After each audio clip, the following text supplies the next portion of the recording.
যাকে বলা হয় মরণ ফাঁদ। এই রেলগেটের মরণ ফাঁদ রেলগেট এই জন্যই বলা হয় যে সিঙ্গেল রোডে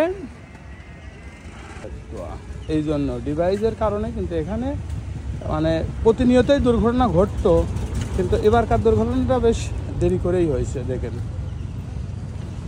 এবার থেকে যে গাড়ি আসবে গাড়িটা কিন্তু সবসময়ের জন্য মেন রোড ধরে মানে মিডিল ধরেই কিন্তু আসে, আর মিডিলে আসার পরেই যারা হয়তো নতুন ঘুমের আলসেটা এসে গেছে তখনই কিন্তু এই দুর্ঘটনাটা ঘটে। পরিস্থিতি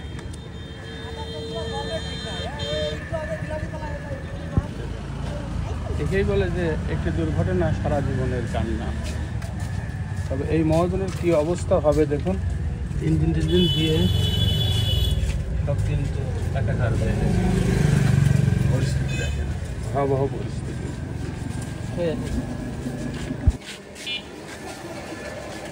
সাইনবোর্ডটা দিচ্ছে কিছুদিন, এই কিছুদিন হচ্ছে দেওয়ার পরে কিন্তু অ্যাক্সিডেন্ট একটু কম ছিল, তারপরেও এর কপালের ভোগ